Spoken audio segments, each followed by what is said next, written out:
All right, so today we're diving deep into this whole Ariana Grande and Ethan Slater thing. Oh, yeah. Um, and we've got two really fascinating articles to unpack here. Yeah. So just to kind of set the stage for everyone listening, Mm-hmm. these articles really revolve around Grande's recent Vanity Fair interview, Right. which is like her first big public moment Since Wicked. since she started working on Wicked. Yeah. And obviously the rumor mill has been going crazy. Oh, yeah. It has been nonstop. So in this interview, she kind of addresses all of it head on, Yeah. which I thought was interesting, Mhm. especially the way she talks about like the tabloid coverage, Oh, absolutely. because she uses this really interesting phrase. Mhm. She calls them disreputable tabloids, Mm-hmm. not just tabloids. Interesting, right? Disreputable tabloids. Right. What do you make of that? Yeah. I think it's very calculated, the language there. Hmm, She's not just dismissing them. She's like discrediting them in a way. totally. And then she even goes on to imply that a lot of the rumors were, financially motivated. Yeah. Basically saying that they were willing to kind of twist her story. To get those clicks. Yeah, exactly. To get those clicks and to, make money off of it. So it's interesting because on the one hand, she's like calling out this kind of like tabloid culture. Right. But then on the other hand, she doesn't really directly address like the heart of it all, which is those Homewrecker accusations. Mhm. There's this like strategic vagueness to how she talks about it. Totally. I found that fascinating. What do you make of that? Well, by not giving a play-by-play of her relationship timeline with Slater, she kind of keeps some of that power back. It's very like, She's acknowledging that the rumors are out there, yeah. but she's not necessarily confirming or denying anything. It's like, look, you can speculate all you want. Yeah. I'm not giving you the satisfaction of like, Right. here's exactly what happened. And I think that plays into this larger conversation about how these homewrecker narratives function Yeah. in celebrity culture in general. It's so easy to just throw that label on someone. Right. And it's a label that sticks, Yeah. even if there's like nuance to the situation. Exactly. So I think she's kind of sidestepping that whole trap in a way. Totally. And instead, she actually shifts the focus over to Slater Yeah. and starts defending him pretty passionately. She does. She talks about how he's incredibly dedicated to his loved one. Yeah. It's almost like she's trying to paint this picture that directly contradicts this image of him like abandoning his family for this like fling with a pop star. Absolutely. Which, okay, fair. Yeah. But then we get to the page 6 article, which is where things get really interesting because we hear from the ex-wife. Yeah, and that adds a whole other dimension to the story. Totally. For sure. Because she claims that Grande actually spent time with him as a couple, Mm-hmm. like they were friends. Yeah.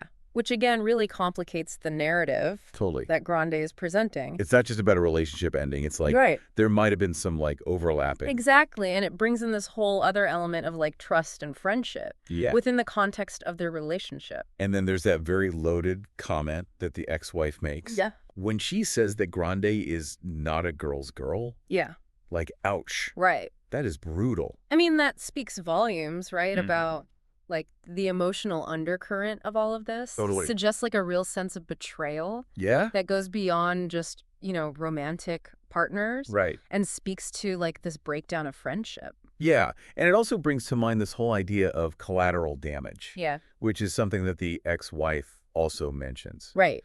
It's like, this isn't just some like silly tabloid drama. Hmm. Like there are very real human beings Yeah. at the center of this. Absolutely. With very real feelings. It's easy to forget that. And very real consequences. Right. It's so easy to get caught up in the gossip of it all. But then you have lines like the one from Grande in that Lazarus article where she says the most disappointing part was to see so many people believe the worst version of it. Mm-hmm.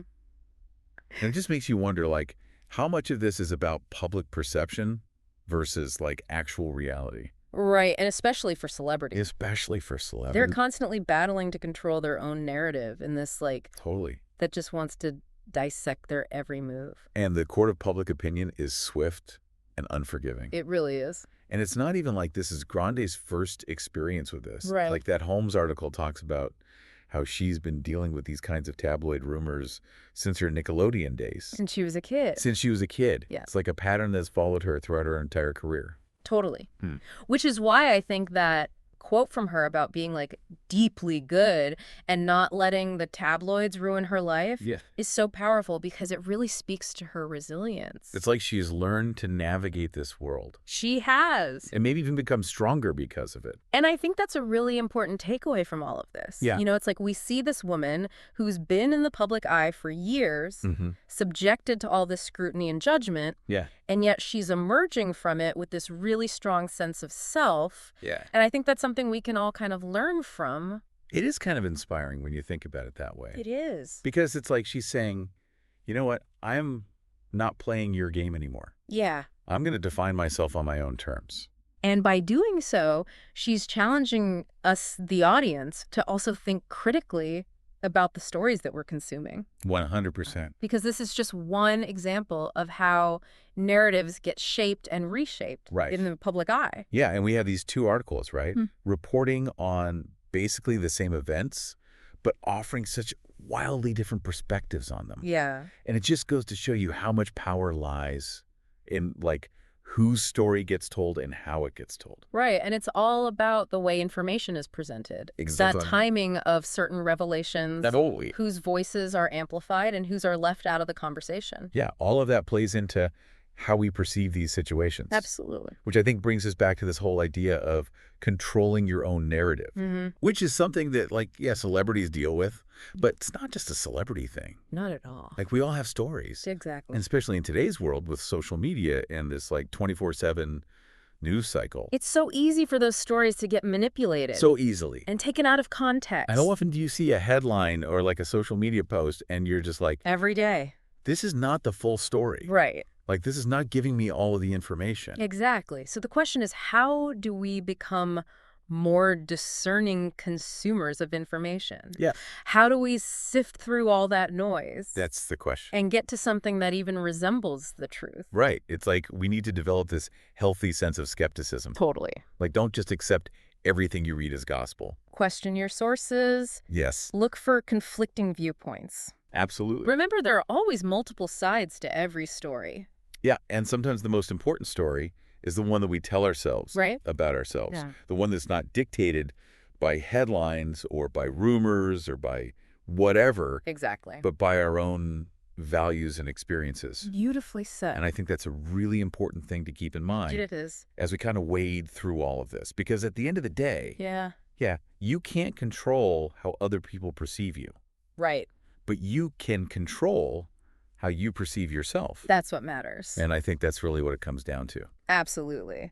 Okay, so we've got Grande's take, but that page 6 article. Right. That's where we get the ex-wife's perspective. Yeah. And it gets messy. Yeah, it definitely adds a whole other layer to everything. Because she's claiming... And this is Slater's ex we're talking about, for anyone just joining us. She's claiming that Grande actually spent time with them as a couple. Like as friends. Yeah, like they were all friends. Which, if true, really throws a wrench in the whole narrative that Grande's trying to build. Exactly. It's like, it's not just about a relationship ending now. Right. It's about, like... Yeah, there's this potential overlap. Yeah. Questions about trust. Totally. Friendship betrayal, even. And then she goes on to say that Grande's not a girl's girl. Oh, yeah. I mean, that's... Ouch. That one stings. You know, there's obviously some deep hurt there. Oh, absolutely. It's just dripping with emotion. Right. Like, you can just tell there's so much unspoken. Like beneath the surface. Yeah. And it really drives home this idea of collateral damage. Yeah. Which the ex-wife also brings up. Right. It's like, this isn't just celebrity gossip. It's his real life. Yeah, like, there are actual people being affected by this. Absolutely. And it's easy to forget that. It's so easy. When you're just reading headlines. Exactly. But these are human beings with feelings. And then you have Grande in that Lazarus article saying, like, the most disappointing part was to see so many people believe the worst version of it. Mm-hmm. And it's like... It makes you think... It does. ...about public perception versus reality. Especially when it comes to celebrities. Because they're under a microscope constantly. And this isn't even the first time Grande's been through something like this. Oh, for sure. The Holmes article brings up how she's been dealing with tabloid drama. Since she was a teenager. Since Nickelodeon. Practically. Yeah, it's like, this pattern has followed her. Her whole career. It makes you wonder how much of it is true. Right. How much is made up. And how much of it she's had to just tune out. And yet she keeps going. That's the thing. Which makes that quote about being deeply good all the more interesting. Yes. Because it speaks to this, like, inner strength. It's like she's saying, Like, you can't bring me down. yeah, I know who I am. this is my narrative. Exactly. And maybe she hasn't always had control, Mm-hmm. but she's taking it back. Which is actually really powerful when you think about it. Absolutely. I mean, she's been through the ringer and come out on the other side. Right? And she's like, I'm done letting you define me. Yeah, it's almost like she's saying to the tabloids, like, you don't actually know me. Exactly. And I think that's a really important message. It is. For all of us, actually, Yeah. to remember. You know, we get so caught up in these stories about other people. Mm-hmm. But at the end of the day, we don't really know what's going on behind closed doors. We really don't. And, like, Yeah. these two articles really highlight that. I do. Right? They're both talking about basically the same thing, Mm-hmm. but the way they frame it, The spin, the spin, it's totally different. it just goes to show you how much power there is. It's all about who's telling the story Exactly. and how they're choosing to tell it. And whose voices are being amplified Yes. and whose are being silent. Because we only ever get like a tiny sliver, A glimpse. a glimpse of the whole picture Right. And that's why it's so important to be critical of what we read and what we hear. and who we choose to believe. Exactly. Because like you're saying earlier, this isn't just a celebrity thing. It's not. Like we all have narratives. We do. We all have stories. And with social media, oh my God. it's just... It's a whole other beast. Right. It's like everybody has a platform now, Exactly. which can be great, Yeah. but it also means that it's even easier for information to get twisted. And for things to be taken out of context. Exactly. So it's like Yeah. we have to be even more careful. It's like we're all playing this game now We are. of like trying to control our own narrative We're trying to put our best foot forward and protect ourselves. from all the noise. Because at the end of the day, the only story you can truly control Mm-hmm. is your own.